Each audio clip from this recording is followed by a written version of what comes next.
Hey guys, and welcome to today's video where I want to share 7 important tips on how to succeed with Google AdWords for Shopify in 2018. I noticed that a lot of people started to use it recently, so I want to make sure that you do it the right way, that you get the maximum out of your campaign so that you're not leaving money on the table.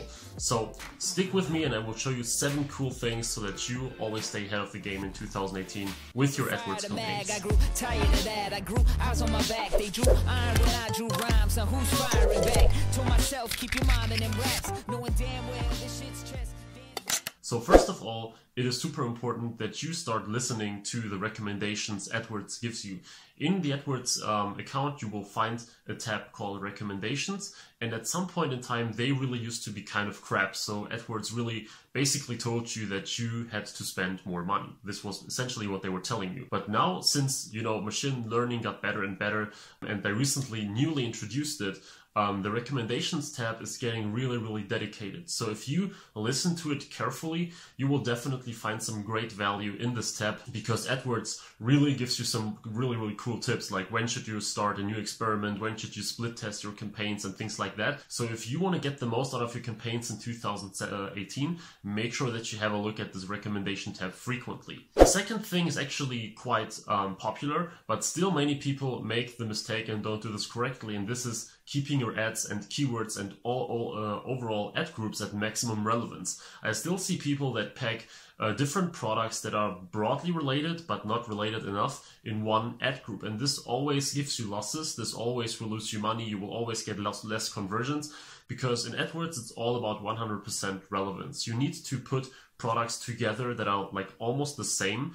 Usually I just advertise products together that are basically the same, or I get people to my collection pages instead of my product pages. But if you advertise like yoga mats and yoga trousers and yoga, I don't know what else, in one ad group, this will always give you some great losses, because they all have the same broad topic, but they're not like similar enough to really get you the most out of the whole campaign. So keep this in mind. Always keep things as related as possible whenever you advertise with AdWords, and this will give you the highest results in terms of CTR, conversion, ROI, and return on ad spend. The next thing is that you should start using bidding strategies the right way.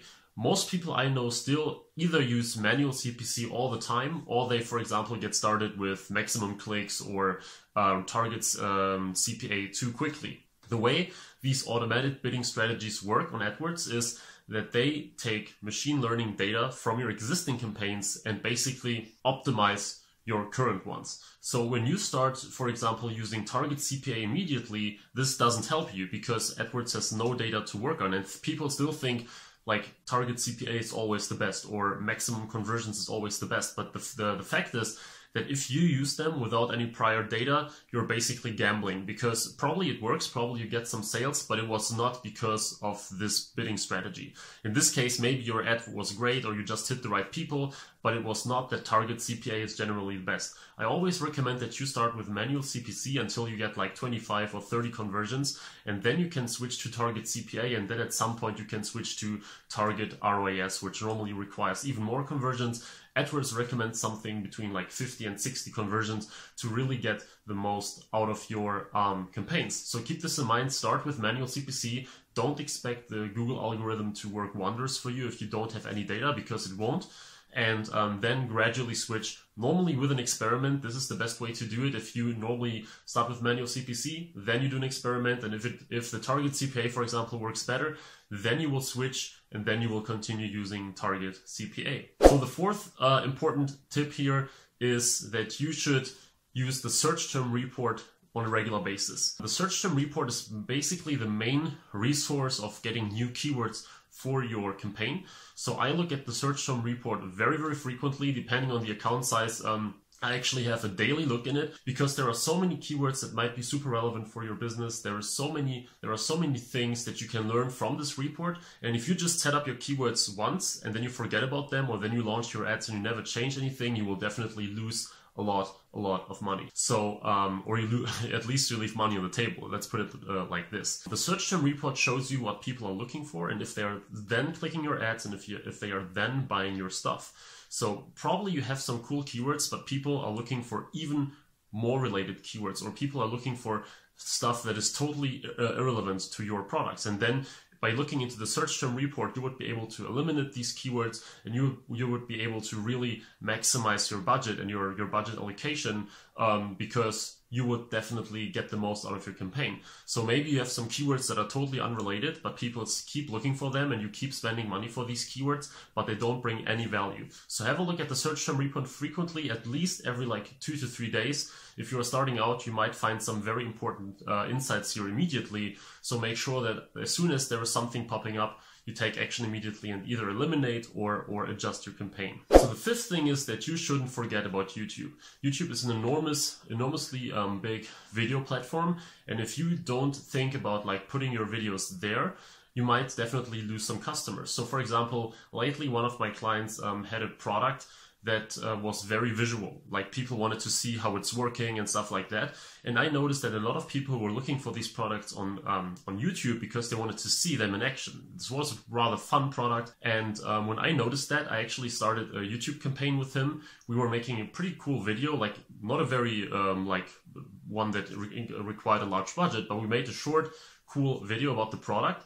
And we listed it on top of the YouTube search results, and people were clicking like crazy, and he got really, really good sales from it. So YouTube is more and more important for your AdWords strategy, not only search, not only shopping. If you have the videos, then try YouTube as well.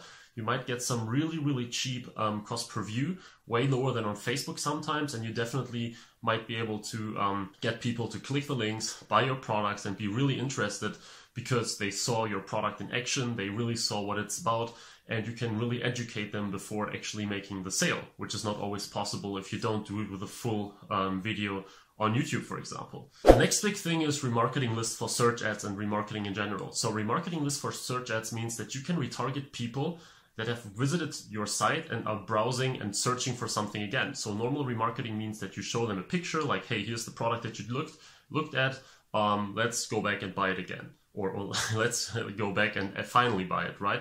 But if you use remarketing lists for search ad, it means that you're addressing people the moment they're looking for a product or something related to it again on Google search. So let's assume you're selling, I don't know, a pet, I don't know, dog, t-shirt or whatever, and the person's on your store and the person doesn't buy, but later on he searches for like dog trousers or dog t-shirt again, or something relevant, something similar to that. Now you are able to actually show up in this search query with an ad, and the person knows your store already. So the person will see your ad and you have a product that is related to what he's looking for, and then he will probably say, oh, this is the store I've visited lately, isn't it? Let's have a look at the store again. This could be interesting. He might visit your store and he might buy your product. Remarketing lists for search ads are very different to normal remarketing because it doesn't work with simple pictures. It works actually with typing stuff into the search engine again. And this can be super, super good because you're not like on normal display networks trying to squeeze your ads into their daily schedule. You are again just sitting there waiting for these people to looking for the product again, and then you are there with the right ad at the right time. So you're basically capturing this buying intent again, and this is what makes it like super, super powerful and makes it super, normally one of the lowest hanging fruits and one of the highest converting campaigns of all. And last but not least, one that is practically valid for any kind of PPC traffic, you should be constantly optimizing and checking your campaigns. Like I've seen this with so many of my students, clients, and people I work with in general. They set up a campaign and they don't like work on it enough. I mean, I don't say that you have to make changes on a daily basis, especially with small budgets. If you only spend $15 a day, then you should wait until some data comes in to work on. But if you spend like $500 already and you still run on this initial campaign, this will lose you so much because you didn't optimize. Like after the first, I don't know, $50 or $100 that you spend, you could make some informed decisions. Like probably you see some age groups that are working totally bad. Like probably everyone above 34 is not working or not buying your product at all. Probably women are totally irrelevant for your product, but you only recognize this by looking into the settings and into the demographics. So as soon as you reach some kind of statistical significance, as soon as you really see like, okay, this one gets 10,000 impressions and a lot of clicks, this one gets similar amount of impressions but very, very few clicks, you might be able to really cut on those things. Like probably some devices are working very bad, probably some demographics are working very bad, probably some, I don't know, other things are working really, really bad. And this is the point where you should really look into it and start making those changes. You shouldn't make changes when the differences are super small, because this normally means that you didn't get enough data yet. But if you see some very, very big differences very early, this means that you can typically trust it and just cancel one of those, because it means that typically you have a clear winner already. So if one gets a CTR of 10% and the other ad of 2%, this normally means that you can cut it. So keep this in mind. Content optimization is super important when working with Google AdWords. So make sure that you always have the best version of your campaign running that you can possibly get. So yeah, guys, these were my 7 tips for successful Google AdWords on Shopify for 2018.